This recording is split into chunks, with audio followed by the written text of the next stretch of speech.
ಮುಕ್ತಾರ್ ಅಹಮದ್ ವಕೀಲರ ಈ ಒಂದು ವೃತ್ತಿ ಜೀವನದ ವಕೀಲ ವೃತ್ತಿಯ ಈ ಒಂದು ಕಚೇರಿಯನ್ನು ಬೇರೆ ಸ್ಥಳದಿಂದ ಸ್ಥಳಾಂತರಗೊಂಡು ಅವರಿಗೊಂದು ಉತ್ತಮವಾಗಿ ಆಕರ್ಷಣೆ ಇರತಕ್ಕಂಥ ಒಂದು ಆಫೀಸನ್ನು ಇವತ್ತು ಪ್ರಾರಂಭ ಮಾಡಿರ್ತಕ್ಕಂಥ ಸಂದರ್ಭದಲ್ಲಿ ಅದರ ಉದ್ಘಾಟನೆ ಮಾಡತಕ್ಕಂಥ ಸಂದರ್ಭದಲ್ಲಿ ನನ್ನನ್ನು ಕೂಡ ಆಹ್ವಾನಿಸಿ ನಾನು ಈ ಕಾರ್ಯಕ್ರಮ ಬಂದಿದ್ದೇನೆ. ನಮ್ಮ ಹಿರಿಯ ವಕೀಲರಾದಂಥ ಶ್ಯಾಮಲ ಭಂಡಾರಿಯವರು ನಮ್ಮ ಜೊತೆ ಇದ್ದಾರೆ. ಹಿರಿಯ ಸಮಾಜ ಸೇವಕರಾದಂಥ ಸುರೇಶ್ ಬಲ್ಲಾಲ್ರವರು ನಮ್ಮ ಜೊತೆ ಇದ್ದಾರೆ. ಸ್ನೇಹಿತರು ಹಿರಿಯ ವಕೀಲರಾದಂಥ ಮೊಹಮ್ಮದ್ ಹನೀಫ್ ಸಾಹೇಬರು ನಮ್ಮ ಜೊತೆ ಇದ್ದಾರೆ. ಮುಜಾಫರ್ ಅವರು ಹಿರಿಯ ವಕೀಲರು ನಮ್ಮ ಜೊತೆ ಇದ್ದಾರೆ. ಸ್ನೇಹಿತರಾದ ಇಸ್ಮಾಯಿಲ್ರವರು ಅವರು ಕೂಡ ನಮ್ಮ ಜೊತೆ ಇದ್ದಾರೆ. ನಜೀರ್ ಲಕ್ಕಿ ಸ್ಟಾರ್ ಅವರು ನಮ್ಮ ವಕ್ಫ್ ಕಮಿಟಿಯ ಮಾಜಿ ಅಧ್ಯಕ್ಷರವರು ಕೂಡ ಇದ್ದಾರೆ. ಮುಜಾಫರ್ ಹಾಗೆಯೇ ನಮ್ಮ ಮುಕ್ತಾರ್ ಅಹಮದ್ ಅವರ ತಂದೆ ಬಾವಕ್ನವರಿದ್ದಾರೆ. ಈ ಕಾರ್ಯಕ್ರಮದಲ್ಲಿ ನಾನು ಇರಲಿಕ್ಕೆ ಒಂದು ಮುಖ್ಯ ಕಾರಣ ಅಂತ ಹೇಳಿದ್ರೆ ಖಾದರ್ ಸಾಹೇಬರು.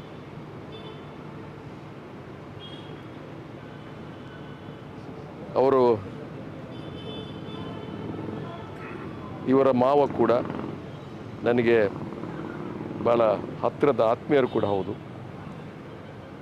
ವಕೀಲರ ಪರಿಚಯ ಆಗಿದ್ದೇ ಖಾದರ್ ಅವರ ಮೂಲಕ. ಅವರು ಕೂಡ ಈ ಕಾರ್ಯಕ್ರಮದಲ್ಲಿ ಇದ್ದಾರೆ. ಮಾಜಿ ಕಾರ್ಪೊರೇಟರ್ ನನ್ನ ಸ್ನೇಹಿತರಾದಂಥ ಲತೀಫ್ ಕಂದಕ್ರವರಿದ್ದಾರೆ. ಜಿಲ್ಲೆಯ ಹಿರಿಯ ವಕೀಲರು ಕೂಡ ತಾವೆಲ್ಲ ಇಲ್ಲಿ ಬಂದಿದ್ದೀರಾ. ಇತರ ಆಡ್ಯಗಣ್ಯ ಮಹನೀಯರೆಲ್ಲ ಇಲ್ಲಿ ತಾವೆಲ್ಲ ಬಂದಿದ್ದೀರಿ.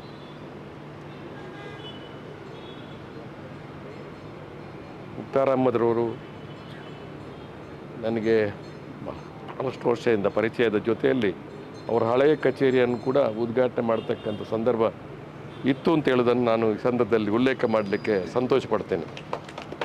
ಎರಡನೇ ಸ್ಥಳಾಂತರಗೊಂಡಿರ್ತಕ್ಕಂಥ ಈ ಒಂದು ಆಫೀಸನ್ನು ಕೂಡ ಉದ್ಘಾಟನೆ ಮಾಡ್ತಕ್ಕಂಥದ್ದು ಅನಿರೀಕ್ಷಿತ ನನ್ನ ಕೈಯಲ್ಲಿ ಆಗಿರ್ತಕ್ಕಂಥದ್ದು ಇದೊಂದು ಋಣಾನುಬಂಧ ಅಂತ ನಾನು ಹೇಳಲಿಕ್ಕೆ ಬಯಸ್ತೇನೆ. ನಾನು ಹಿಂದೆ ಅಧಿಕೃತವಾಗಿ ನಾನು ಮಂತ್ರಿಯಾಗಿದ್ದಾಗ ಅವರ ಕಚೇರಿಯ ಉದ್ಘಾಟನೆಯನ್ನು ಮಾಡಿದ್ದೆ ಖಾದರ್ ಅವರೇ. ಈಗ ನಾನು ಮಾಜಿಯಾಗಿ ಅನಿರೀಕ್ಷಿತ ನನ್ನ ಕೈಯಿಂದ ಉದ್ಘಾಟನೆ ಆಗಿದೆ ಅಂತ ಹೇಳಿದರೆ ಯಾವುದೋ ಒಂದು ಸುಯೋಗ ಇದೆ ಅಂತ ಹೇಳ್ತಕ್ಕಂಥ ಮಾತನ್ನು ನಾನು ಈ ಸಂದರ್ಭ ಬಯಸ್ತೇನೆ. ನೋಟ್ರಿ ಆಗಿದ್ದುಕೊಂಡು ಬಹುಶಃ ಅವರು ವಕೀಲ ವೃತ್ತಿಯಲ್ಲಿ ಯಶಸ್ವಿಯನ್ನು ಕಂಡಿದ್ದಾರೆ. ಹಾಗೆಯೇ ಅವರ ಭವಿಷ್ಯತ್ತಿನಲ್ಲಿ ಈ ವೃತ್ತಿಯಲ್ಲಿ ಯಾರ ಕ್ಲೈಂಟ್ಸ್ ಇದ್ದಾರೆ ಅವರಿಗೆ ಅನುಕೂಲ ಆಗ್ತಕ್ಕಂಥದ್ದು, ಬಹುಶಃ ಕಚೇರಿ ಅಂತ ಹೇಳಿದ್ರೆ ಅವರ ಕ್ಲೈಂಟ್ಗಳಿಗೆ ಅನುಕೂಲ ಆಗಲಿಕ್ಕೆ ಈ ಕಚೇರಿಯನ್ನು ಸುಂದರವಾಗಿ ಮಾಡ್ತಕ್ಕಂಥದ್ದು ಅಂತ ಹೇಳಲಿಕ್ಕೆ ನಾನು ಇಷ್ಟಪಡ್ತಾ ಇದ್ದೇನೆ. ನೋಟ್ರಿಗಳು ಭಾಳಷ್ಟು ಮಂದಿ ಇದ್ದಾರೆ. ಒಂದು ಕಾಲದಲ್ಲಿ ನೋಟ್ರಿ ಅಂತ ಹೇಳಿದ್ರೆ ಕೆಲವೇ ಮಂದಿ ಇದ್ದಂಥ ಕಾಲ ಇತ್ತು. ಈಗ ನೋಟ್ರಿ ಮೊಹಮ್ಮದ್ ಹನೀಫ್ ಸಾಹೇಬರು ಕೂಡ ನಮ್ಮ ಮುಕ್ತಾರ್ ಅಹಮದ್ ವಕೀಲರ ಈ ಒಂದು ವೃತ್ತಿ ಜೀವನದ ವಕೀಲ ವೃತ್ತಿಯ ಈ ಒಂದು ಕಚೇರಿಯನ್ನು ಬೇರೆ ಸ್ಥಳದಿಂದ ಸ್ಥಳಾಂತರಗೊಂಡು ಅವರಿಗೊಂದು ಉತ್ತಮವಾಗಿ ಆಕರ್ಷಣೆ ಇರತಕ್ಕಂಥ ಒಂದು ಆಫೀಸನ್ನು ಇವತ್ತು ಪ್ರಾರಂಭ ಮಾಡಿರ್ತಕ್ಕಂಥ ಸಂದರ್ಭದಲ್ಲಿ ಅದರ ಉದ್ಘಾಟನೆ ಮಾಡತಕ್ಕಂಥ ಸಂದರ್ಭದಲ್ಲಿ ನನ್ನನ್ನು ಕೂಡ ಆಹ್ವಾನಿಸಿ ನಾನು ಈ ಕಾರ್ಯಕ್ರಮ ಬಂದಿದ್ದೇನೆ. ನಮ್ಮ ಹಿರಿಯ ವಕೀಲರಾದಂಥ ಶ್ಯಾಮಲ ಭಂಡಾರಿಯವರು ನಮ್ಮ ಜೊತೆ ಇದ್ದಾರೆ. ಹಿರಿಯ ಸಮಾಜ ಸೇವಕರಾದಂಥ ಸುರೇಶ್ ಬಲ್ಲಾಲ್ರವರು ನಮ್ಮ ಜೊತೆ ಇದ್ದಾರೆ. ಸ್ನೇಹಿತರು ಹಿರಿಯ ವಕೀಲರಾದಂಥ ಮೊಹಮ್ಮದ್ ಹನೀಫ್ ಸಾಹೇಬರು ನಮ್ಮ ಜೊತೆ ಇದ್ದಾರೆ. ಮುಜಾಫರ್ ಅವರು ಹಿರಿಯ ವಕೀಲರು ನಮ್ಮ ಜೊತೆ ಇದ್ದಾರೆ. ಸ್ನೇಹಿತರಾದ ಇಸ್ಮಾಯಿಲ್ ರವರು ಅವರು ಕೂಡ ನಮ್ಮ ಜೊತೆ ಇದ್ದಾರೆ. ನಜೀರ್ ಲಕ್ಕಿ ಸ್ಟಾರ್ ಅವರು ನಮ್ಮ ವಕ್ಫ್ ಕಮಿಟಿಯ ಮಾಜಿ ಅಧ್ಯಕ್ಷರವರು ಕೂಡ ಇದ್ದಾರೆ. ಮುಜಾಫರ್ ಹಾಗೆಯೇ ನಮ್ಮ ಮುಕ್ತಾರ್ ಅಹಮದ್ ಅವರ ತಂದೆ ಬಾವಕ್ನವರಿದ್ದಾರೆ. ಈ ಕಾರ್ಯಕ್ರಮದಲ್ಲಿ ನಾನು ಉಪಸ್ಥಿತ ಇರಲಿಕ್ಕೆ ಒಂದು ಮುಖ್ಯ ಕಾರಣ ಅಂತ ಹೇಳಿದ್ರೆ ಖಾದರ್ ಸಾಹೇಬರು.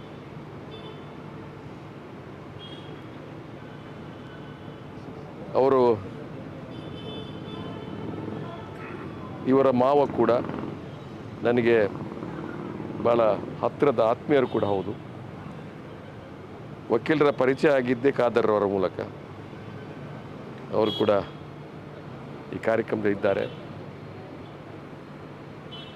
ಮಾಜಿ ಕಾರ್ಪೊರೇಟರ್ ನನ್ನ ಸ್ನೇಹಿತರಾದಂಥ ಲತೀಫ್ ಕಂದಕರ್ ಅವರಿದ್ದಾರೆ. ಜಿಲ್ಲೆಯ ಹಿರಿಯ ವಕೀಲರು ಕೂಡ ತಾವೆಲ್ಲ ಇಲ್ಲಿ ಬಂದಿದ್ದೀರಾ. ಇತರ ಆಡ್ಯಗಣ್ಯ ಮಹನೀಯರೆಲ್ಲ ಇಲ್ಲಿ ತಾವೆಲ್ಲ ಬಂದಿದ್ದೀರಿ.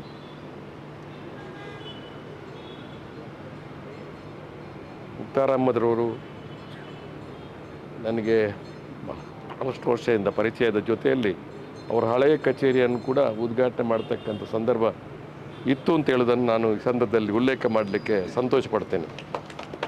ಎರಡನೇ ಸ್ಥಳಾಂತರಗೊಂಡಿರ್ತಕ್ಕಂಥ ಈ ಒಂದು ಆಫೀಸನ್ನು ಕೂಡ ಉದ್ಘಾಟನೆ ಮಾಡ್ತಕ್ಕಂಥದ್ದು ಅನಿರೀಕ್ಷಿತ ನನ್ನ ಕೈಯಲ್ಲಿ ಆಗಿರ್ತಕ್ಕಂಥದ್ದು ಇದೊಂದು ಋಣಾನುಬಂಧ ಅಂತ ನಾನು ಹೇಳಲಿಕ್ಕೆ ಬಯಸ್ತೇನೆ. ನಾನು ಹಿಂದೆ ಅಧಿಕೃತವಾಗಿ ನಾನು ಮಂತ್ರಿಯಾಗಿದ್ದಾಗ ಅವರ ಕಚೇರಿಯ ಉದ್ಘಾಟನೆಯನ್ನು ಮಾಡಿದ್ದೆ ಖಾದರ್ ಅವರೇ.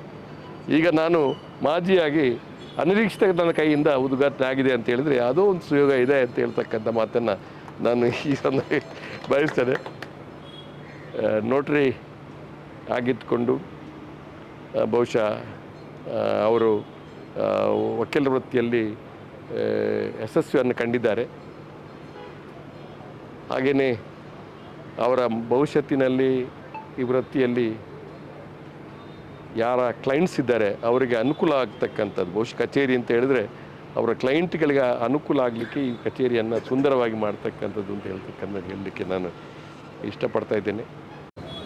ಹಿರಿಯ ಕಿರಿಯ ಲಾಯರ್ಸ್ಗಳೇ ಮತ್ತು ಅವರ ಹಿತೈಷಿಗಳೇ, ಇವತ್ತು ನಮ್ಮ ಮುಕ್ತಾರ್ ಅಹಮದ್ರವರ ಹೊಸ ಕಚೇರಿ ಇದು ಒಳ್ಳೆಯ ಪ್ಲೇಸಲ್ಲಿ ಇವತ್ತು ಉದ್ಘಾಟನೆ ಆಗಿದೆ.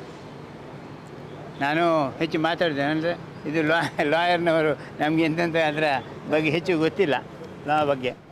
ಆದರೆ ನನಗೊಂದು ಗೊತ್ತುಂಟು, ಇವತ್ತು ಎಲ್ಲ ಭಾಳಷ್ಟು ಜನ ಲಾಯರ್ಸ್ ಆಗ್ತಾ ಇದ್ದಾರೆ. ಮೊದಲು ಒಂದು ಕಾಲೇಜ್ ಇತ್ತು ಇಲ್ಲಿ ಮಂಗಳೂರಿನಲ್ಲಿ, ಈಗ ದಕ್ಷಿಣ ಕನ್ನಡ ಜಿಲ್ಲೆಯಲ್ಲಿ 4 ಕಾಲೇಜ್ ಆಯಿತು. ಯಾಕೆ ಹೇಳಿದರೆ ಯುವಕರಿಗೆ ಇವತ್ತು ಲಾದ ಬಗ್ಗೆ ಭಾಳ ಅವೇರ್ನೆಸ್ ಬಂದಿದೆ. ಹಾಗಾಗಿ ಎಲ್ಲ ಕಡೆಯಲ್ಲಿ ಇವತ್ತು ಆ ಕಾಲೇಜುಗಳೆಲ್ಲ ಫಿಲ್ ಆಗ್ತಾಯಿದೆ. ನಾನು ಈಗ ಲಾಯರ್ನವರ ಫೀಸ್ ಎಲ್ಲ ಭಾಳ ಜಾಸ್ತಿ ಆಗಿದೆ ಅಂತ ಹೇಳಿದ್ದಾರೆ. ಆದರೆ ನಾನು ಹೇಳೋದಾದರೆ, ನಾನು ಸಣ್ಣದಿರುವಾಗ ನಮ್ಮದೊಂದು ಕೇಸ್ ಇತ್ತು ಕೋರ್ಟಲ್ಲಿ. ಆಗ ಒಂದು ಕೇಸಿಗೆ ಆಗ ಟೆಸ್ಟ್ ಪೇಪರ್ ಹಾಕಲಿಕ್ಕಿತ್ತು. ಅದು ಆಗ 89,000 ರೂಪಾಯಿದ್ದು ಟೆಸ್ಟ್ ಪೇಪರ್ ಹಾಕಿದರು ನಮ್ಮ ತಂದೆಯವರು. ಆಮೇಲೆ ಲಾಯರ್ ಬರ್ತಾಯಿದ್ರು ಇಲ್ಲಿಂದ ಬೆಂಗಳೂರಿನಿಂದ. ಅವ್ರದ್ದು ಆರ್ಗ್ಯುಮೆಂಟಿಗೆ 1 ಗಂಟೆಗೆ 1,000 ರೂಪಾಯಿ ಇತ್ತು ಆಗ. ಈಗ ಹೆಚ್ಚಾಗಿರ್ಬೋದು ಎಲ್ಲ ತುಂಬ.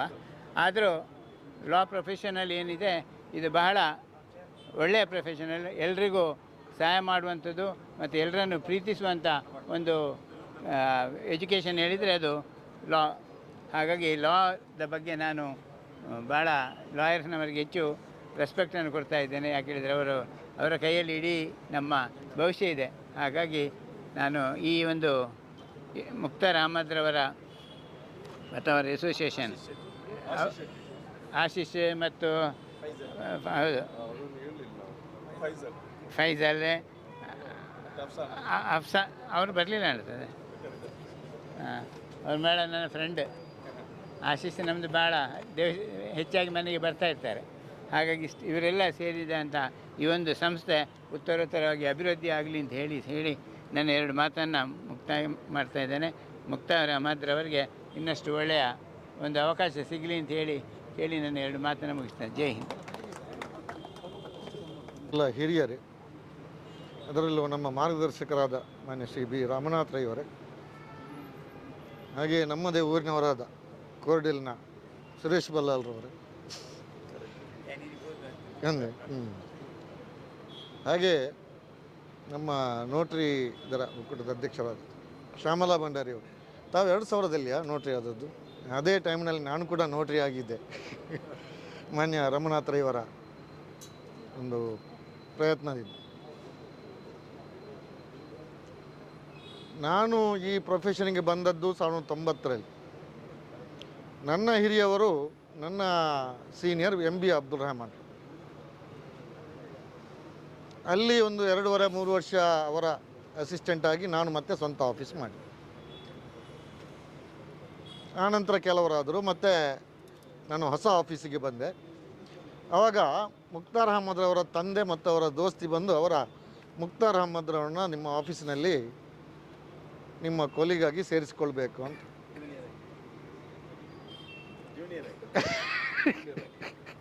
ಅಲ್ಲ, ನಾವು ಅದನ್ನು ಹೇಳೋದು ಕೊಲಿಗ್ ಅಂತೇಳಿ. ಯಾರಾದರೂ LLB ಕಲಿತು ಪ್ರಾಕ್ಟೀಸಿಗೆ ಬಂದರೆ ಅದರ ಅನುಭವ ಬೇಕು. ಹಾಗೆ ನನ್ನ ಈ ಒಂದು 33 ವರ್ಷದ ನನ್ನ ಸ್ವಂತ ಆಫೀಸು, ಮತ್ತೊಂದು 2.5 ವರ್ಷದ ಜೂನಿಯರ್ ಆಗಿ ನನ್ನ ಸ್ವಂತ ಆಫೀಸ್ ಆದ ಮೇಲೆ ಒಂದು 25 ಮಂದಿಗಿಂತಲೂ ಜಾಸ್ತಿ ಜೂನಿಯರ್ಸ್ ಆಗಿ ಬಂದು ಹೋಗಿದ್ದಾರೆ. ಅದರಲ್ಲಿ ಮುಕ್ತಾರ್ ಅಹಮದ್ರವರು ನನಗೆ ತುಂಬ ಪ್ರೀತಿ ಪಾತ್ರರಾದವರು.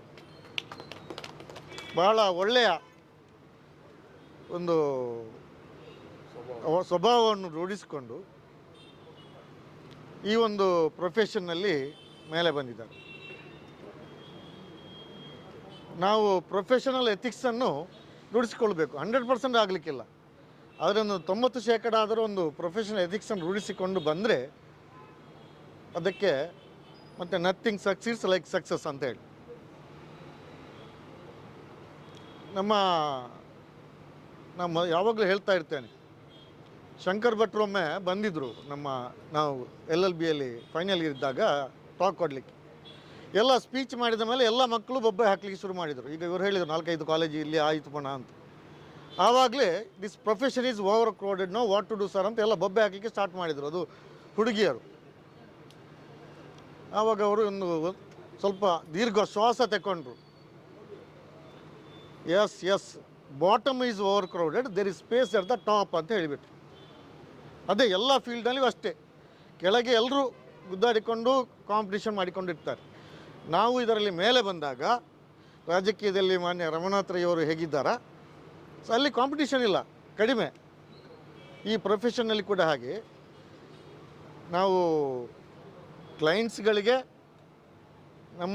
ನಮ್ಮ ಎದುರು ವಕೀಲರುಗಳಿಗೆ ಮತ್ತು ಜಡ್ಜಸ್ಗಳೊಟ್ಟಿಗೆ ನಾವು ಯಾವ ರೀತಿ ವ್ಯವಹರಿಸ್ತೇವೆ ಮತ್ತು ಬೇಕಾದ ಕ್ಲೈಂಟ್ಸ್ಗಳಿಗೆ ಹೇಗೆ ನಾವು ನ್ಯಾಯವನ್ನು ತೆಗೆದುಕೊಡ್ತೇವೆ, ಆ ದಿಸೆಯಲ್ಲಿ ಖಂಡಿತವಾಗಿಯೂ ನಮಗೊಂದು ಮೇಲೆ ಬರಲಿಕ್ಕೆ ಅವಕಾಶ ಇದೆ.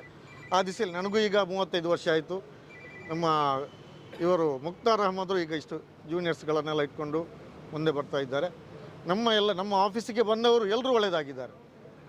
ಹಾಗೆ ನಾವು ಒಳ್ಳೆಯದಾಗಬೇಕು, ಪ್ರತಿಯೊಬ್ಬರೂ ಒಳ್ಳೆಯದಾಗಬೇಕು ಅನ್ನೋ ಆ ದಿಸೆಯಲ್ಲಿ ಖಂಡಿತವಾಗಿಯೂ ಅವರು ಈಗ ಒಂದು ಹೊಸ ಆಫೀಸನ್ನು ಇಲ್ಲಿ ಕೂಡ ಮಾಡಿದ್ದಾರೆ. ಒಳ್ಳೆಯ ಪ್ರದೇಶ. ಪ್ರತಿಯೊಬ್ಬರಿಗೂ ಒಂದೊಂದು ಅಡ್ವೊಕೇಟ್ಗೆ ಒಂದೊಂದು ಫೀಲ್ಡಲ್ಲಿ ಅವರು ಬ್ರಿಲಿಯಂಟ್ ಆಗಿರ್ತಾರೆ.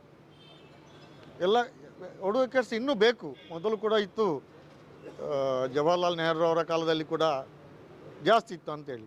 ಈಗಿನ ಜನಸಂಖ್ಯೆಗೆ ನೋಡಿದಾಗ ಅಡ್ವೊಕೇಟ್ ಸಾಕಾಗುವುದಿಲ್ಲ. ಇದ್ದ ವಕೀಲರು ಒಳ್ಳೆಯ ಸರ್ವಿಸ್ ಕೊಟ್ಟರೆ ಜನಸಾಮಾನ್ಯರಿಗೂ ಒಳ್ಳೆಯದು, ಕಾನೂನನ್ನು ಇಂಪ್ಲಿಮೆಂಟ್ ಮಾಡುವಾಗ ಅದು ಕೂಡ ಒಳ್ಳೆಯದು. ಆ ದಿಸೆಯಲ್ಲಿ ಇವತ್ತು ಮುಕ್ತಾರ್ ಅಹಮದ್ ಮತ್ತು ಆಶೀಶ್ ಶೆಟ್ಟಿ ಅವರು ಮಾಡಿದ ಈ ಒಂದು ಕಚೇರಿ ಒಳ್ಳೆಯದಾಗಲಿ,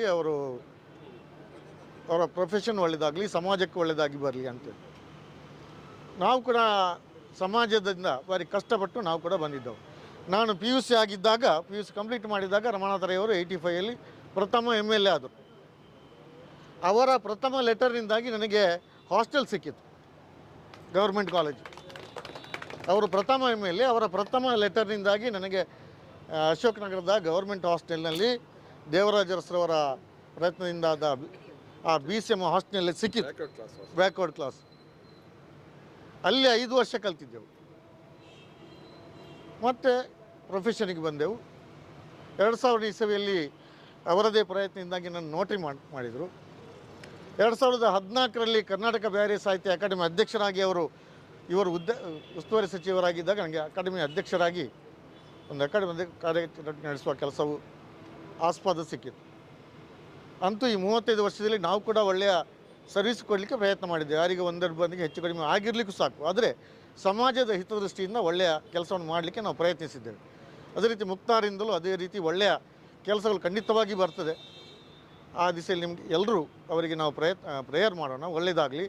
ಮಾನ್ಯ ರಮಣಾತ್ರಯವಾಗಲಿ ಬಲ್ಲಾಳರಾವ್ಗಳಾಗಲಿ ಇಲ್ಲಿದ್ದ ಎಲ್ಲರೂ ಪ್ರತಿಯೊಬ್ಬರು ಈ ಸ್ಟೇಜ್ನಲ್ಲಿರುವ ನನ್ನ ಪರಿಚಯದವರು, ನೀವು ಕೂಡ ಎಲ್ಲರೂ ಪ್ರತಿಯೊಬ್ಬರು ನಮ್ಮ ಪರಿಚಯದವರು, ಎಲ್ಲರಿಗೂ ಒಳ್ಳೆಯದಾಗಲಿ, ದೇವರು ಒಳ್ಳೆಯದು ಮಾಡಲಿ. ಮತ್ತು ಈ ಆಫೀಸು ಅವರ ಪ್ರೊಫೆಷನ್ ವಕ್ತಾರ ಅವರ ಆಸಿಸ್ಟ್ ಅವರ ಒಳ್ಳೆಯದಾಗಲಿ ಹೇಳ್ಕೊಂಡು ಎರಡು ಮಾತನ್ನು ಮುಗಿಸ್ತೀನಿ. ಇವತ್ತಿನ ನೂತನ ವಕೀಲರ ಕಚೇರಿಯನ್ನು ಉದ್ಘಾಟಿಸಿದಂಥ ನಮ್ಮೆಲ್ಲರ ಮಾರ್ಗದರ್ಶಕರು ಆದ ಬಂಟ್ವಾಳ ಕಡೆಗೆ ಹೋದರೆ ಬೇಬಿ ಅಣ್ಣ ಅಂತಲೇ ಕರೆಯಲ್ಪಡುವಂಥ ರಾಮನಾಥ್ ರೈ ಅವರೇ, ಇನ್ನೊಬ್ಬರು ನನ್ನ ಸನ್ಮಿತ್ರರಾದ ಸುರೇಶ್ ಬಳ್ಳಾಲ್ ಅವರು. ಯಾಕಂದರೆ ನಾವು ಈಗ ಉಡುಪಿ ಜಿಲ್ಲೆಯವರಾದರೂ ಸಹ ಮೊದಲು ಅವಿಭಜಿತ ದಕ್ಷಿಣ ಕನ್ನಡ ಜಿಲ್ಲೆಯಲ್ಲಿ ಇದ್ದೀವಿ. ನಾವೆಲ್ಲರೂ ಒಂದೇ ಜಿಲ್ಲೆಯಲ್ಲಿರುವಾಗ ಇವರೆಲ್ಲ ನಮ್ಮ ಬಹಳ ಆಪ್ತ ಮಿತ್ರರು ಮತ್ತು ನಮ್ಮ ಮಾರ್ಗದರ್ಶಕರಾಗಿದ್ದರು. ಭಾಳಷ್ಟು ಮಂದಿ ರಾಜಕೀಯ ಮುಖಂಡರು ಇರ್ಬೋದು, ಆದರೆ ಅವರಲ್ಲಿ ಕೆಲವರು ಜನಸಂಪರ್ಕವನ್ನು ಹೊಂದಿದವರು ಮತ್ತು ಉತ್ತಮ ನಡತೆಯನ್ನು ಯಾರು ಹೊಂದಿದ್ದಾರೋ ಅವರ ಸಂಪರ್ಕವನ್ನು ನಾವು ಇಟ್ಟುಕೊಂಡಿದ್ದರಿಂದ ಇವರೆಲ್ಲ ನಮ್ಮ ಸನ್ಮಿತ್ರರಂತ ನಾನು ಹೇಳಲಿಕ್ಕೆ ಬಯಸ್ತೀನಿ. ಹಾಗೆಯೇ ವೇದಿಕೆಯ ಮೇಲೆ ಉಪಸ್ಥಿತರಿರುವಂಥ ಹಿರಿಯ ನ್ಯಾಯವಾದಿಗಳೇ, ಮುಕ್ತಾರ್ ಅಹಮದ್ ಅವರ ತಂದೆಯವರೇ, ಮಾವನವರೇ, ವಕ್ಫ್ ಅಧ್ಯಕ್ಷರೇ ಹಾಗೂ ಇಲ್ಲಿ ನೆರೆದಿರುವಂಥ ಎಲ್ಲ ನ್ಯಾಯವಾದಿ ಮಿತ್ರರೇ, ನೋಟ್ರಿ ಬಂಧುಗಳೇ ಹಾಗೂ ಮುಕ್ತಾರ್ ಅಹಮದ್ ಅವರ ಅಭಿಮಾನಿಗಳೇ, ನನಗೆ ಪ್ರಥಮತವಾಗಿ ಈ ಕಾರ್ಯಕ್ರಮಕ್ಕೆ ನಾನು ಸ್ವಲ್ಪ ತಡಾಗಿ ಬಂದಿದ್ದೀನಿ, ಅದಕ್ಕೆ ಕ್ಷಮೆ ಕೇಳ್ತೀನಿ. ಯಾಕಂದರೆ ನಾನು ಯಾವಾಗಲೂ ಟೈಮ್ ಕೀಪಪ್ ಮಾಡುವವಳು, ಆದರೆ ಒಂದು ಸ್ವಲ್ಪ ಅನಾರೋಗ್ಯ ಇತ್ತು. ಎರಡನೇದು ನನಗೆ ಮಂಗಳೂರಿಗಲ್ಲಿ ಇತ್ತೀಚೆಗೆ ಬಂದಿಲ್ಲವಾದ್ದರಿಂದ ಈ ಬಿಲ್ಡಿಂಗನ್ನು ಹುಡುಕ್ಲಿಕ್ಕೆ ಈಗ ನಾನು 4 ರೌಂಡ್ ತಿರುಗಿ 5ನೇ ರೌಂಡಲ್ಲಿ ಬಂದಿದ್ದೀನಿ. ನನ್ನ ಡ್ರೈವರ್ ಕುಂದಾಪುರದವರಾದ್ರಿಂದ ಅವರಿಗೆ ಇಲ್ಲಿ ಬಿಲ್ಡಿಂಗ್ ಹುಡುಕೋದೇ ಕಷ್ಟ ಆಯಿತು. ಆದರೂ ಸಹ ನನಗೆ ಯಾವಾಗಲೂ ಕಾರ್ಯಕ್ರಮಕ್ಕೆ ತಡಾಗಿ ಹೋಗಿ ಅಭ್ಯಾಸ ಇಲ್ಲ. ಇವತ್ತು ಸ್ವಲ್ಪ ತಡವಾದಕ್ಕೆ ತಾವೆಲ್ಲರೂ ಕ್ಷಮಿಸ್ತೀರಿ ಅಂತ ನಾನು ಭಾವಿಸ್ತೀನಿ. ಹಾಗೆಯೇ ನಾನು ಯಾವಾಗಲೂ ಭಾಷಣ ಮಾಡಿ ಅಂದರೆ ಮೊದಲಿಗಲಾಗಿ ಇರ್ತಿದ್ದೆ, ಆದರೆ ಇವತ್ತು ಸ್ವಲ್ಪ ಗಂಟಲು ಸರಿ ಇಲ್ಲದೆ ಇರೋದ್ರಿಂದ ಹೆಚ್ಚು ಮಾತನಾಡಲಿಕ್ಕಾಗೋದಿಲ್ಲ. ಆದರೂ ಸಹ ಒಂದು 2 ಮಾತನ್ನು ಮುಕ್ತಾರ್ ಅಹಮದ್ಗೋಸ್ಕರ ನಾನು ಮಾತನಾಡಲೇಬೇಕಾಗಿದೆ. ಮುಕ್ತಾರ್ ಅಹಮದ್ ಅವರ ಪರಿಚಯ ನನಗಿರಲಿಲ್ಲ. ನಾನು ಇತ್ತೀಚೆಗೆ ರಾಜ್ಯದ ಅಧ್ಯಕ್ಷರಾದ ಮೇಲೆ ಮಂಗಳೂರು ಭಾಗದಲ್ಲಿ ನನಗೆ ಯಾರಾದರೂ ಒಬ್ಬ ಯುವಕ ಸಂಘಟನೆ ಮಾಡುವವರು ಬೇಕು. ಅದು ಸಹ ನಾನು ನನ್ನ ಸಂಘಟನೆಯಲ್ಲಿ ಎಲ್ಲ ಜಾತಿ, ಧರ್ಮ, ಲಿಂಗ ಯಾವುದೇ ಭೇದ ಭಾವ ಇಲ್ಲದೆ ಎಲ್ಲರನ್ನೂ ಒಳಗೊಂಡಂಥ ಒಂದು ವ್ಯವಸ್ಥೆಯಲ್ಲಿ ಮುಂದುವರಿಬೇಕು ಅಂತೂ ಈ ಮಂಗಳೂರು ಭಾಗದಲ್ಲಿ ವಿಚಾರಿಸಿದವಾಗ ನನಗೆ ಮುಕ್ತಾರ್ ಅಹಮದರ ಹೆಸರನ್ನು ಬೇರೆಯವರು ಸೂಚಿಸಿದರು. ನನಗೆ ಇವತ್ತು ಸಹ ಅವರ ವೈಯಕ್ತಿಕ ವಿಚಾರ, ಅವ್ರಿಗೆ ಎಷ್ಟು ವರ್ಷ ಪ್ರಾಕ್ಟೀಸ್ ಆಗಿದೆ, ಅವರ ಹಿನ್ನೆಲೆ ಏನು ಅನ್ನೋದ್ರ ಬಗ್ಗೆ ಇನ್ನೂ ಹೆಚ್ಚು ತಿಳ್ಕೊಂಡಿಲ್ಲ ನಾನು. ಆದರೆ ಬೇರೆಯವರು ಹೇಳಿದರು, ಈ ಹುಡುಗ ನಿಜವಾಗಿ ನೀವು ಆಯ್ಕೆ ಮಾಡ್ಬೋದು ಅಂತ ಹೇಳಿದ ಹಿನ್ನೆಲೆಯಲ್ಲಿ ನಾನು ರಾಜ್ಯ ನೋಟ್ರಿ ಸಂಘದ ಜಂಟಿ ಕಾರ್ಯದರ್ಶಿಯಾಗಿ ಮುಕ್ತಾರ್ ಅಹಮದ್ ಅವರನ್ನು ನೇಮಕ ಮಾಡಿಕೊಂಡಿದ್ದೀನಿ. ಇವತ್ತು ಕಚೇರಿ ಉದ್ಘಾಟನೆ ಮಾಡ್ತಾ ಇದ್ದೀನಿ ಮೇಡಮ್, ಕಚೇರಿ ಉದ್ಘಾಟನೆ ಆಗ್ತಾಯಿದೆ, ತಾವು ಒಂದು ಅತಿಥಿಯಾಗಿ ಬರಬೇಕು ಅಂತ. ನಾನು ನಿಜವಾಗಿ ಬರುವ ಪರಿಸ್ಥಿತಿಯಲ್ಲಿ ಇರಲಿಲ್ಲ. ಆದರೂ ಸಹ ನಮ್ಮ ಯುವಕರು, ಉತ್ಸಾಹಿ ಯುವಕರು ಏನೋ ಒಂದು ಸಾಧನೆ ಮಾಡ್ತಾರೆ ಅಂದರೆ ನಮಗೆ ಬಂದು ಒಂದು ಆಶೀರ್ವಾದ ಮಾಡುವುದಂದರೆ ತುಂಬ ಇಷ್ಟ. ಆ ದಿಸೆಯಲ್ಲಿ ನಂಗೆ ಮಾತನಾಡ್ಲಿಕ್ಕೆ ಆಗದಿದ್ರೂ ಪರವಾಗಿಲ್ಲ, ನಾನು ಬಂದು ಒಂದು ಮುಖತಃ ಭೇಟಿ ಮಾಡಿ ಒಂದು ಆಶೀರ್ವಾದ ಮಾಡಬೇಕು ಅನ್ನುವ ದಿಸೆಯಲ್ಲಿ ನಾನಿವತ್ತು ಈ ಕಾರ್ಯಕ್ರಮದಲ್ಲಿ ಉಪಸ್ಥಿತರಿದ್ದೀನಿ. ಇನ್ನು ಈ ವಕೀಲರ ವಿಚಾರದಲ್ಲಿ ಮಾತಾಡೋಕ್ಕೆ ಈಗಾಗಲೇ ಮಾತನಾಡಿದವರು ಹೇಳಿದ್ದಾರೆ. ನಿಮಗೆಲ್ಲರಿಗೂ ಗೊತ್ತಿದೆ, it's A very Nobel profession. ಇದರಲ್ಲಿ ನ್ಯಾಯದಾನದ ಪಾತ್ರದಲ್ಲಿ ವಕೀಲರು ಮಹತ್ತರವಾದ ಪಾತ್ರವನ್ನು ವಹಿಸ್ತಾರೆ, ತಮಗೆಲ್ಲ ಗೊತ್ತಿದೆ. ಎಲ್ಲರೂ ವಕೀಲರು, ನಾವು ಯಾವ ಕಡೆ ಹೋದರೂ ಕರಿಕೋಟ್ ಹಾಕ್ಕೊಂಡು ತಿರುಗಾಡ್ತಾ ಇರ್ತಾರೆ. ಆದರೆ ನಾವು ಎಲ್ಲರೂ ವಕೀಲರು ಅಂತ ಹೇಳೋಕ್ಕಾಗೋದಿಲ್ಲ. ಇತ್ತೀಚೆಗೆ ಲೇಟೆಸ್ಟಾಗಿ ಸುಪ್ರೀಂ ಕೋರ್ಟ್ನವ್ರು ಹೇಳಿದ್ದಾರೆ, ವಕೀಲರಿಗೂ ಮತ್ತು ಲಾಯರ್ಗೂ ಏನು ಡಿಫರೆನ್ಸು ಅಂತ. ವಕೀಲರಾದವರು ಕೋರ್ಟ್ನಲ್ಲಿ ತನ್ನ ಕಕ್ಷಿದಾರನನ್ನು ರೆಪ್ರೆಸೆಂಟ್ ಮಾಡಿ ಕೇಸ್ ನಡೆಸಿ ನ್ಯಾಯದಾನದಲ್ಲಿ ಪಾತ್ರ ವಹಿಸುವವರು ವಕೀಲರು. ಲಾಯರ್ ಅಂದರೆ ಲಾ ಗ್ರ್ಯಾಜುಯೇಟ್ಸು, ಲೀಗಲ್ ಅಡ್ವೈಸ್ ಕೊಡುವವರು, ಕಂಪನಿಯಲ್ಲೋ ಬೇರೆ ಕಡೆಯಲ್ಲೋ ಅಡ್ವೈಸರ್ ಆಗಿ ಕೆಲಸ ಮಾಡುವಂಥವ್ರು ಲಾಯರ್. ನಾವು ಆಚೆ ಮೈಸೂರು ಕಡೆ ಹೋದರೆ ಲಾಯರ ಕೇಳ್ತಾರೆ. ನಮ್ಮ ಕಡೆ ಅಡ್ವೊಕೇಟ ಕೇಳ್ತಾರೆ. ಸೊ ಮಾನ್ಯ ಸುಪ್ರೀಂ ಕೋರ್ಟು ಲಾಯರ್ಗೂ ಮತ್ತು ಅಡ್ವೊಕೇಟ್ಸಿಗೂ ಇರುವ ಡಿಫರೆನ್ಸ್ ಏನು, ಮತ್ತು ಅಡ್ವೊಕೇಟ್ ಆದವರ ಕಚೇರಿ ವ್ಯಾವಹಾರಿಕ ಕಚೇರಿ ಅಲ್ಲ, ಅದರಿಂದ ಅವರಿಗೆ ಎಲೆಕ್ಟ್ರಿಸಿಟಿ ಬಿಲ್ ಹಾಕುವಾಗ ನೀವು ಅದನ್ನು ಕಮರ್ಷಿಯಲ್ ಪರ್ಪಸ್ ಅಂತ ಕನ್ಸಿಡರ್ ಮಾಡಬಾರ್ದು. ಆದ್ದರಿಂದ ಅವರನ್ನು ಸೇವಕರು, ಜನರ ಕ್ಲೈಂಟ್ಸ್ ಸೇವಕರು ಅಂತ ಪರಿಗಣಿಸಬೇಕು ಅಂತ ಸಹ ಇತ್ತೀಚೆಗೆ ತೀರ್ಪನ್ನು ಕೊಟ್ಟಿದ್ದಾರೆ. ಒಬ್ಬರು ಲಾಯರು ಯಶಸ್ವಿಯಾಗಿ ಆಗಬೇಕಾದ್ರೆ ತಮಗೆಲ್ಲರಿಗೂ ಗೊತ್ತಿದೆ, ಯಾವುದೇ ಒಬ್ಬ ವಕೀಲ ಆ ಕೇಸನ್ನು ಸ್ಟಡಿ ಮಾಡುವಾಗ, ನನ್ನ ಸೀನಿಯರು, ನಾನು ಆಫೀಸ್ಗೆ ಹೋದವಾಗ GS ವಿಶ್ವೇಶ್ವರ ಬ್ಯಾಂಗ್ಳೂರಿನಲ್ಲಿ ನಾನು ಹೈಕೋರ್ಟಲ್ಲಿ ಪ್ರಾಕ್ಟೀಸ್ ಮಾಡುವಾಗ ಪ್ರಥಮತವಾಗಿ ಅವ್ರ ಆಫೀಸ್ಗೆ ಹೋಗಿದ್ದೆ. ಅವರು ನನಗೆ ಒಂದು ಬುದ್ಧಿ ಹೇಳಿದರು. ಒಂದನೇದಾಗಿ ಆಫೀಸಿಗೆ 8 ಗಂಟೆಗೆ ಬರಬೇಕು, ರಾತ್ರಿ 8 ಗಂಟೆವರೆಗೆ ಇರಬೇಕು. ಎರಡನೇದಾಗಿ ನೀವು ಯಾರೇ ಕಕ್ಷಿದಾರರು ಬಂದರೂ ಅವ್ರ ಕೇಸನ್ನು ನೋಡಿಕೊಂಡು ಸರಿಯಾಗಿ ಸ್ಟಡಿ ಮಾಡಿ, ಆ ಕೇಸಲ್ಲಿ ಖಂಡಿತವಾಗಿ ಮೆರಿಟ್ ಇದೆ, ಅವ್ರಿಗೆ ಏನಾದರೂ ಅದರಲ್ಲಿ ನ್ಯಾಯದಾನ ಸಿಗುತ್ತೆ ಅಂತ ಹೇಳಿ ನಿಮ್ಗೆ ಅನಿಸಿದರೆ ಅದನ್ನು ನಿಮ್ಮ ಕಕ್ಷಿದಾರರಿಗೆ ಹೇಳಿ ಕೇಸಿಗೆ ಸರಿಯಾದ ರೀತಿಯಲ್ಲಿ ಪ್ರಿಪರೇಷನ್ ಮಾಡಿಕೊಂಡು ಆ ನಂತರ ಕೋರ್ಟ್ನಲ್ಲಿ ವಾದ ಮಾಡಿ ಕೇಸನ್ನು ಗೆದ್ದು ಕೊಟ್ಟರೆ ಆ ಕಕ್ಷಿದಾರ ಯಾವತ್ತೂ ಸಹ ನಿಮ್ಮ ಕಡೆಯಿಂದ ಬಿಟ್ಟು ಹೋಗೋದಿಲ್ಲ ಅಂತ. ಪ್ರತಿಯೊಬ್ಬ ಯಶಸ್ವಿ ವಕೀಲರಿಗೂ ಒಂದು ಸಿನ್ಸಿಯಾರಿಟಿ ಬೇಕು, ಆನೆಸ್ಟಿ ಬೇಕು, ಲಾಯಲ್ಟಿ ಬೇಕು, ಇಂಟಿಗ್ರಿಟಿ ಬೇಕು, ಕಮಿಟ್ಮೆಂಟ್ ಬೇಕು, ಆಮೇಲೆ ಕಮ್ಯುನಿಕೇಷನ್ ಟು ದ ಕ್ಲೈಂಟ್ಸು. ನಾವು ಎಷ್ಟೋ ಸಾರಿ ನೋಡ್ತೀವಿ, ನಾವು ಇಲ್ಲಿಂದ ಕೇಸು ಬೆಂಗಳೂರು ಕಳಿಸಿದರೆ ಆ ಕೇಸ್ ಏನಾಯಿತು ಅಂತ ಕೇಳಲಿಕ್ಕೆ ನಮಗೆ ಭಾಳ ದಿನ ತಗೊಳ್ತವೆ. ಆದ್ದರಿಂದ ವಕೀಲರಾದವರು ಅವರ ಕಕ್ಷಿದಾರರಿಗೆ ಆ ಕಮ್ಯುನಿಕೇಷನ್, ಇವತ್ತು ಕೇಸ್ ಇತ್ತಪ್ಪ, ಈಗ ಹೀಗಾಯ್ತಪ್ಪ, ಇದು ಇಂಥ ದಿವಸ ಉಂಟಪ್ಪ, ನೀನು ಬರಬೇಕಪ್ಪ ಅಂತ ಹೇಳುವಂಥದ್ದು. ಎರಡನೇ ವಿಚಾರ, ಯಾವುದೇ ವಕೀಲರೇ ಇರಲಿ, ಅವರು ತಮ್ಮ ಕಕ್ಷಿದಾರರು ಬಡವರಿರ್ಬೋದು, ಶ್ರೀಮಂತರಿರ್ಬೋದು, ಜಾತಿ ಅದಿರ್ಬೋದು, ಧರ್ಮ ಇದಿರ್ಬೋದು, ಲಿಂಗ ಅದಿರ್ಬೋದು, ಯಾವುದೇ ಭೇದ ಭಾವ ಇಲ್ಲದೆ ಅವ್ರು ಶ್ರೀಮಂತರೇ ಇರಲಿ ಬಡವರೇ ಇರಲಿ, ನ್ಯಾಯ ಅನ್ನೋದು ಎಲ್ಲರಿಗೂ ನ್ಯಾಯ ಅನ್ನುವ ರೀತಿಯಲ್ಲಿ ನ್ಯಾಯದಾನ ಮಾಡುವಲ್ಲಿ ಅವರು ಪಾತ್ರ ವಹಿಸಿದರೆ ಖಂಡಿತವಾಗಿಯೂ ಅವರು ಯಶಸ್ವಿ ವಕೀಲರಾಗಲಿಕ್ಕೆ ಸಾಧ್ಯತೆ ಉಂಟು. ನಾನು ಎಷ್ಟೋ ಸಾರಿ ನೋಡಿದೆ ಇತ್ತೀಚೆಗೆ ನೋಟ್ರಿಗಳು.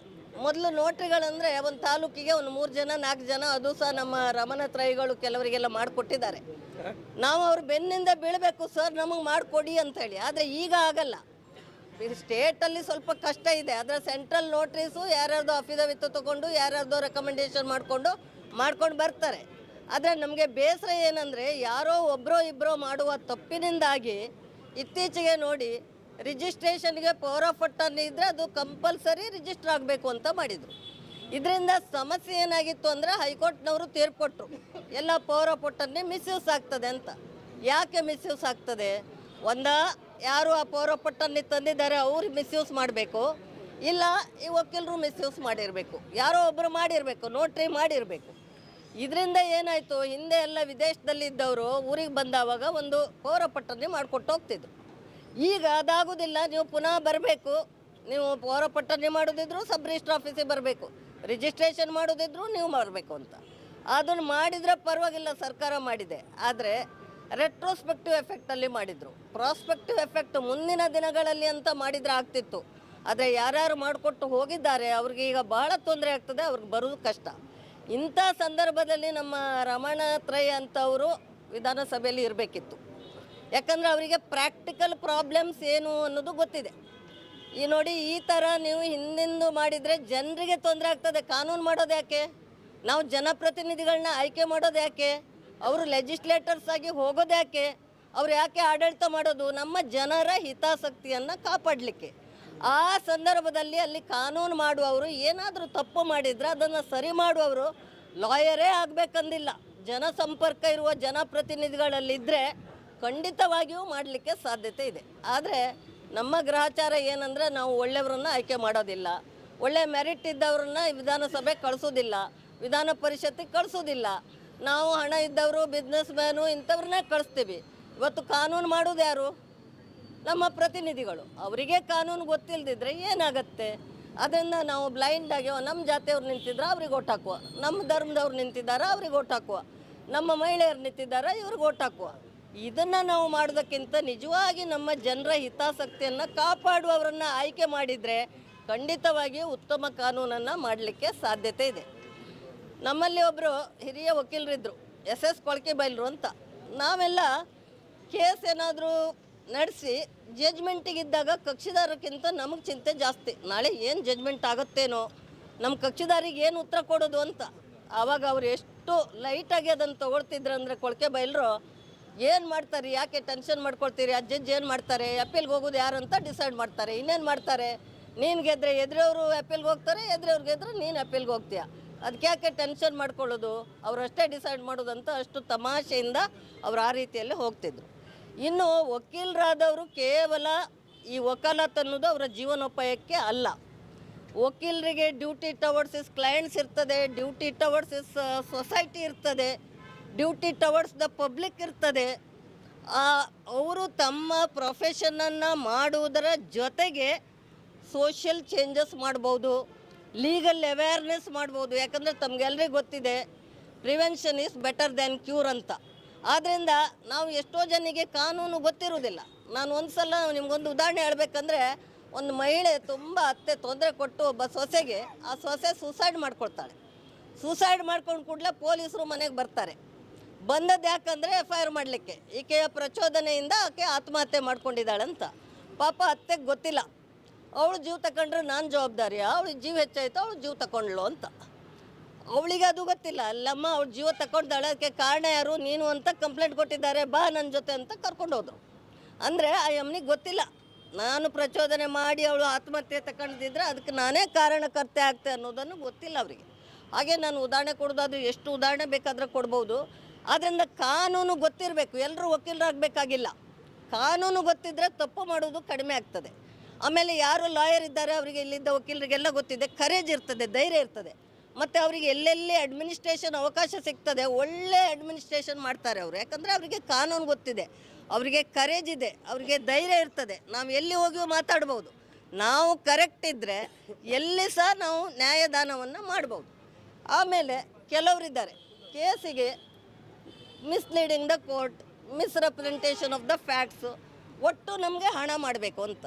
ನಾನು ಈ ಸಂದರ್ಭದಲ್ಲಿ ಮುಕ್ತಾರ್ ಅಹಮದ್ ಇರ್ಬೋದು, ಅವರ ಕಲೀಗ್ಸ್ ಯಾರ್ಯಾರು ಅವ್ರ ಪಾರ್ಟ್ನರ್ಸ್ ಇದ್ದಾರೆ, ಅವ್ರಿಗೆಲ್ಲ ಒಂದು ರಿಕ್ವೆಸ್ಟ್ ಏನಂದರೆ, ನಾವು ಪ್ರೊಫೆಷನ್ ಮಾಡಬೇಕು, ಪ್ರೊಫೆಷನಲ್ಲಿ ಮುಂದೆ ಬರಬೇಕು, ಹಣ ಸಂಪಾದನೆ ಮಾಡಬೇಕು. ಆ ಸಂಪಾದನೆ ಒಂದು ಭಾಗವನ್ನು ಸಾಧ್ಯ ಆದರೆ ಬಡವರಿಗೂ ಕೊಡಬೇಕು. ಮತ್ತು ಆ ಪ್ರೊಫೆಷನನ್ನು ನಾವು ನೆರವೇರಿಸುವಾಗ ನಮ್ಮ ಕ್ಲೈಂಟ್ಸ್ ಯಾರಿದ್ದಾರೆ ಅವರಿಗೆ ನಿಜವಾದ ನ್ಯಾಯ ಏನು ಸಿಗಬೇಕೋ ಅದನ್ನು ಮಾಡೋದ್ರ ಬಗ್ಗೆ ನಮ್ಮ ಶಕ್ತಿ ಮೀರಿ ಪ್ರಯತ್ನ ಮಾಡಿ ಆ ನ್ಯಾಯವನ್ನು ಕೊಡಿಸುವ ಕೆಲಸ ಮಾಡಬೇಕು. ಇವತ್ತು ಪ್ರೀ ಲಿಟಿಗೇಷನ್ ಮೀಡಿಯೇಷನ್ ಅಂತ ಇದೆ. ಕಕ್ಷಿದಾರಿ ಕೋರ್ಟಲ್ಲಿ ಕೇಸ್ ನಡೆಸಿಯೇ ನ್ಯಾಯ ಮಾಡಿ ಕೊಡಬೇಕಂತೇನಿಲ್ಲ. ಎಷ್ಟೋ ಸಾರಿ ನಾವು ಮೀಡಿಯೇಷನ್ಗೆ ಕಳಿಸಿ ಕಾನೂನಿನ ಪ್ರಕಾರ ಏನು ನ್ಯಾಯ ಮಾಡಬೇಕು ಅನ್ನೋದನ್ನು ಕೋರ್ಟ್ಗೆ ಹೋಗದೆ ಮಾಡುವ ಅವಕಾಶವೂ ಇದೆ. ಆದ್ದರಿಂದ ಲೀಗಲ್ ಅವೇರ್ನೆಸ್ಸಲ್ಲಿ ಹೋಗ್ಬೋದು, ಪ್ರೀ ಲಿಟಿಗೇಷನ್ಸಲ್ಲಿ ಹೋಗ್ಬೋದು. ಲೆಜಿಸ್ಲೇಟರ್ಸ್ಗೆ ಕಾನೂನಲ್ಲಿ ಬದಲಾವಣೆ ಮಾಡೋದಕ್ಕೆ, ಎಲ್ಲದಕ್ಕಿಂತ ವಿಶೇಷವಾಗಿ ಲೆಜಿಸ್ಲೇಟರ್ಸು ಕಾನೂನು ತಂದಾವಾಗ ಒಂದು ನೋಟಿಫಿಕೇಷನ್ ಮಾಡ್ತಾರೆ, ಯಾರದ್ದಾದರೂ ಆಕ್ಷೇಪ ಇದ್ದರೆ 30 ದಿವಸದೊಳಗೆ ಹೇಳಿ ಅಂತ.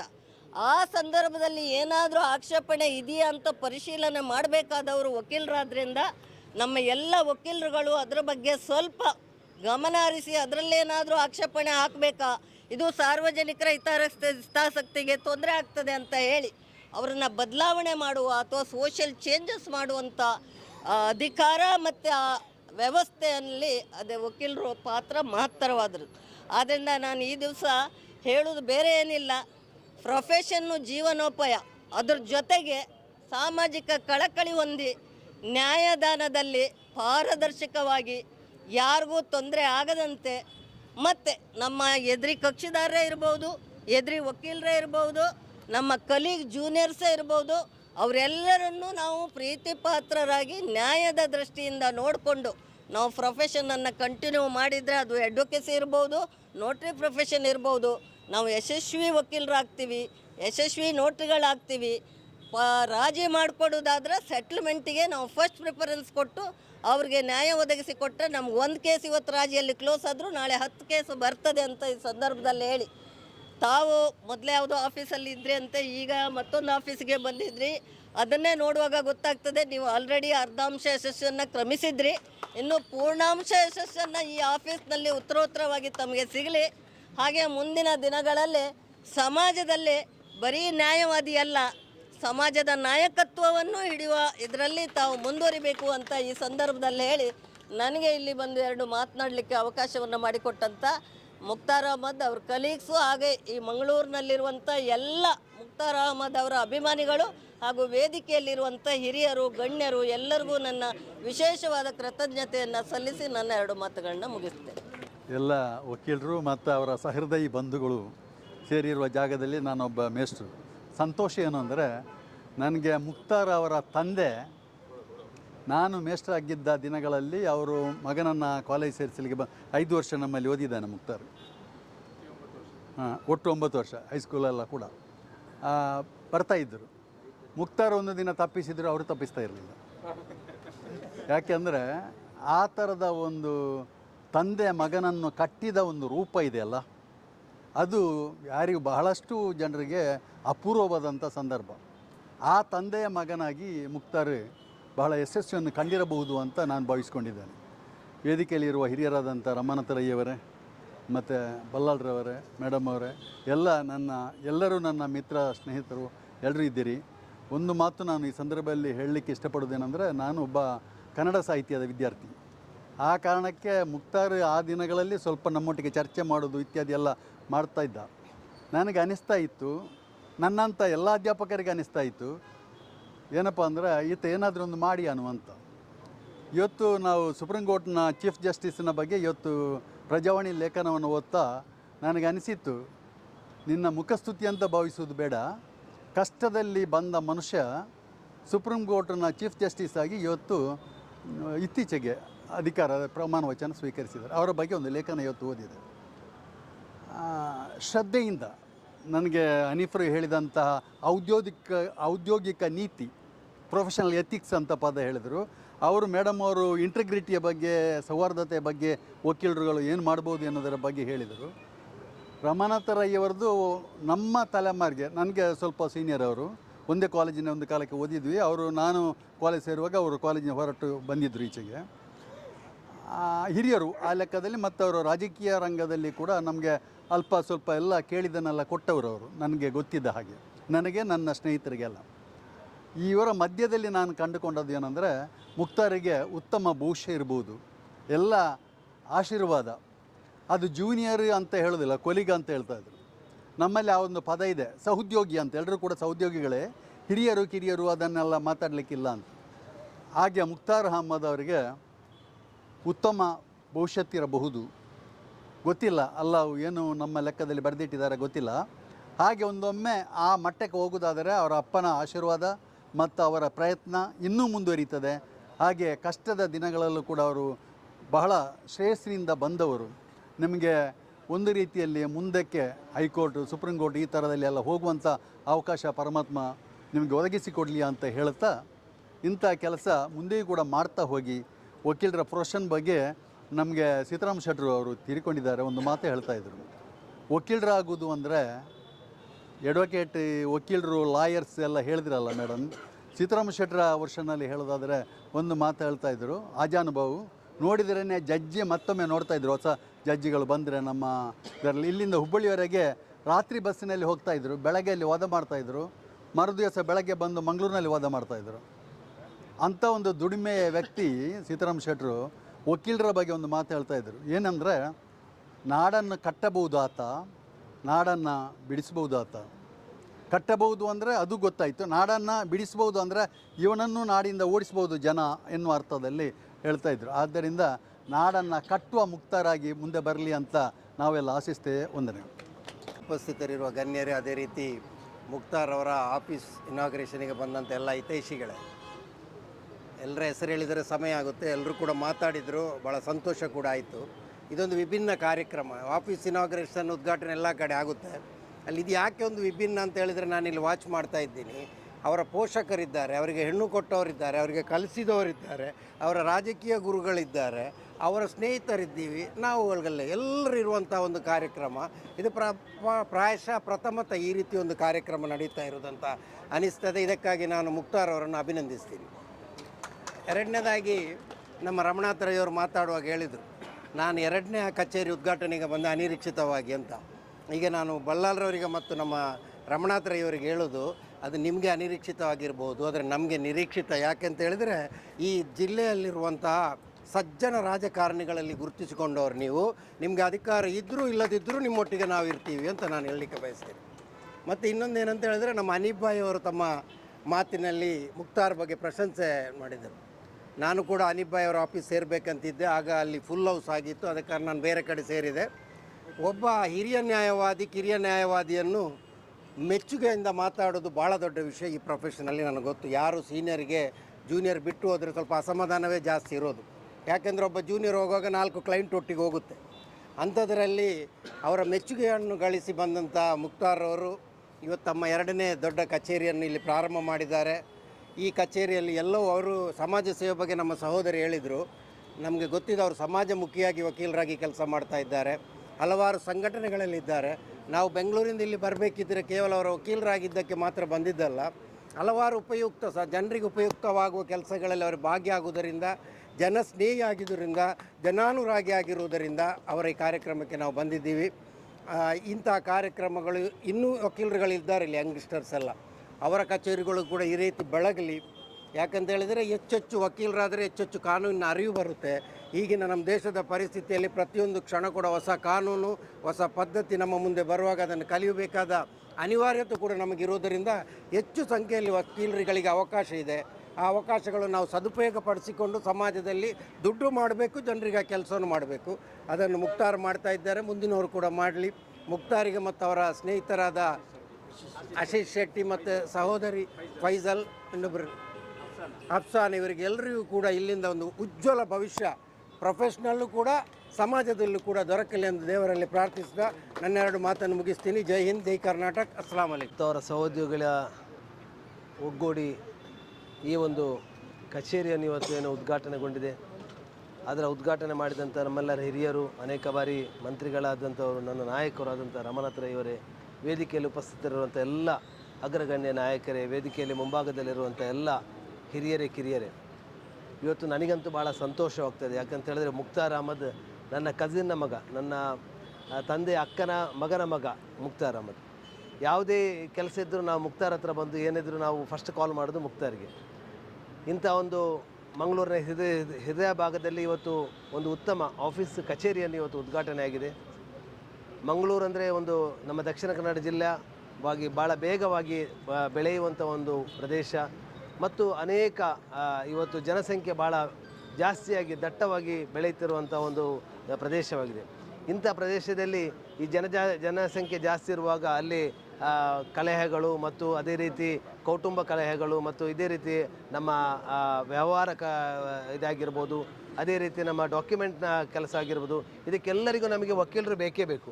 ವಕೀಲರಿಲ್ಲದೆ ನಮಗೆ ಯಾವುದು ಕೆಲಸ ಮಾಡಲಿಕ್ಕೆ ಆಗೋದಿಲ್ಲ. ಬೇರೆ ಯಾವುದ್ರಲ್ಲಾದರೂ ನಮಗೆ ಮಾಡ್ಬೋದು, ಬಟ್ ಇಂಥ ಕೆಲಸಗಳಲ್ಲಿ ನಮಗೆ ವಕೀಲರು ಬೇಕೇ ಬೇಕು.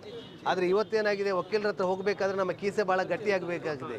ಆ ಕೀಸೆ ಗಟ್ಟಿ ಇಲ್ಲದಿದ್ದರೆ ನಮ್ಮ ವಕೀಲರ ಹತ್ರ ನಮಗೆ ಹೋಗಲಿಕ್ಕೆ ಭಾಳ ಕಷ್ಟ. ಹಾಗಾಗಿ ಎಲ್ಲರೂ ನಾನು ಅದೇ ರೀತಿ ಹೋಲಿಸೋದಲ್ಲ, ಆದರೂ ಇವತ್ತಿನ ಪರಿಸ್ಥಿತಿ ಹಾಗಾಗಿದೆ. ಬಟ್ ಎಲ್ಲರಿಗೂ ವಕೀಲರಂತೂ ಬೇಕೇ ಬೇಕು. ಅದರಲ್ಲಿ ನಮ್ಮ ಮುಕ್ತಾರ್ ಅಹಮದ್ರವರು ಭಾಳ ವೇಗವಾಗಿ ಬೆಳೆದಂಥ ಒಬ್ಬ ವ್ಯಕ್ತಿ.